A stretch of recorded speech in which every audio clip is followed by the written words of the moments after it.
Going into this season, I thought one of the biggest X factors in the East would be the Milwaukee Bucks. Their floor and ceiling seem to range anywhere from a top 3 team in the conference to like a Brooklyn Nets level, and yes, that was meant derogatorily. Now, over a month into the season, it looks like we're getting our answer, and it's not good for Kareem City.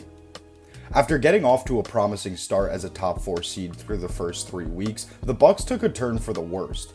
Since then, it hasn't just been a gradual slide down the standings, it's been a complete freefall. They've lost 8 out of their last 10 games and 7 in a row. The last time the Bucks lost 7 or more consecutive games was in March of 2014. We're talking about Giannis's rookie season. And look, in fairness, Giannis was out for 4 straight games with a strained adductor. They've been on the road the past few, but the Bucks are 1-5 in games without Giannis and only 500 with him. They've got to be better than relying on a superhuman performance from him to win every game if they want to be competitive, even in the East. Unfortunately, they're underperforming in a lot of key areas. The team is second to last in rebounding and dead last in offensive rebounds, which means even though they're shooting extremely well, ranking first in 3-point percentage and 4th on overall field goal percentage, they're limiting their margin for error by not securing second chance opportunities. The Bucks also foul a lot. They're 24th in personal fouls per game, while shockingly drawing the second fewest. And while they're top 10 in turnovers, meaning they're not bleeding points in transition, they're also leaving plenty of points left on the plate with by far the worst free throw percentage in the league. A lot of this was echoed by Doc Rivers after the Cup loss to the Knicks on Friday night. The bottom line is they had 13 more shots than us. They had 8 more free throws. Again, we're out shooting teams 52% tonight, but it's the turnovers, it's the offensive rebounds, and it's the fouls. It's a numbers game, and we have to win that game. Especially with Giannis, if we win that game, we're going to win the game. And while I know a lot of people hate reducing basketball to numbers and analytics, and I completely get it, Doc is right.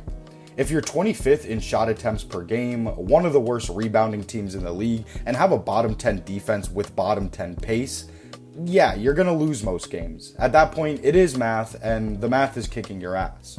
So even though Giannis is having his most dominant offensive season yet, with alien-like averages of 31 points, 11 rebounds, and almost 7 assists, along with a block and a steal on 67% true shooting, it's just not enough. There's just too many things in the aggregate that the Bucks are failing to do. Which is unfortunate because, as I mentioned, the team got off to a pretty good start and were being smart about the lineups they ran, and it was working.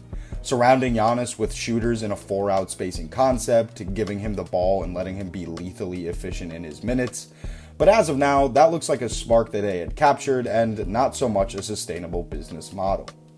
And this isn't to say there haven't been positive things about the Bucks roster this season and guys I've liked in a vacuum. Miles Turner has been good and is a strong fit alongside Giannis, really fills that Brook Lopez role more than I had even considered. The floor spacing is self-explanatory with a guy like Turner, but the rim protection has been solid. And Ryan Rollins has been a revelation, easily my favorite for most improved player right now. Rollins has really emerged as a good defensive guard, shooting over 40% from 3. He's a much better fit than Kevin Porter Jr., who let the ball stick to his hands and isn't as much a natural distributor. Kyle Kuzma is a mixed bag, but credit where credit's due. It definitely feels like he's found his place more so than the second half of last season, but I still do not like his fit next to Giannis, and his lack of perimeter creation or 3-point shooting definitely hurts this team. Beyond that, AJ Green is one of the best 3-point shooters in the league at this point, and even though he can't sustain 48% on 7 attempts per game, what he does for this team's offense is a major pressure release valve. The Bucks are 1-3 so far in games where he shoots under 40% from 3, and I think that's gonna hold true. If he can't bail them out on certain possessions or isn't able to leverage his shooting, then this limited offense loses one of its greatest weapons. I've got really nothing to say about Gary Trent Jr., not in a bad way, he's just a 10-point per game 3-and-D guy at this point, so he's just kind of there. Bobby Portis is shooting the hell out of the ball, but has significantly regressed as a defender. I don't see a ton of value in him anymore. And Cole Anthony can be fun and have his moments. You certainly like having that energy around if you are a Buck, but his on-court production is pretty replacement level. And then the only other players that have even played 10 games are Gary Harris, Jericho Sims, and Amir Coffey. Jericho Sims is basically not a real NBA player. I've liked Amir Coffey for stretches on the Clippers, but he just doesn't play much, so there isn't much to say. And respect to Gary Harris, a 12-year vet in the NBA, but yeah, I've also got nothing.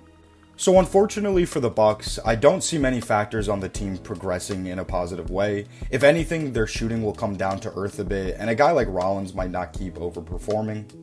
There's been rumors of a Zach LaVine trade that could be in the works. Sacramento has made it pretty clear they're about ready to blow things up, and apparently for some reason Kyle Kuzma has been linked to the franchise for a while.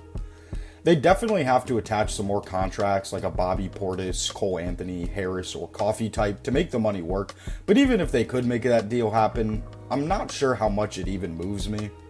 Don't get me wrong, I think Zach LaVine would actually be a great fit alongside Giannis, and I'm generally higher on him than I see a lot of other people are. I think his off-ball play and three-point shooting would be awesome next to Giannis and a guy like Ryan Rollins, but he's not a plus defender, and it just doesn't feel like from where the Bucks are right now, they're a Zach LaVine away from winning the East. Nonetheless, I am a fan of the trade proposal and would definitely shed a couple of those names I mentioned for an offensive talent like LaVine. Outside of that, though, there isn't a ton of flexibility for the Bucks.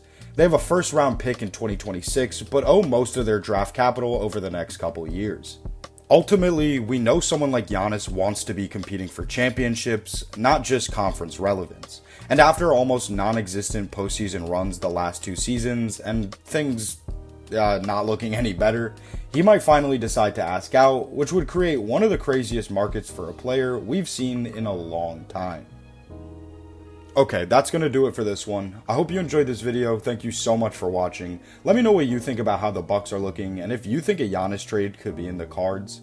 Other than that, check me out on Twitter and Medium, TikTok too. That's going to do it for now. Stay safe and see you in the next one.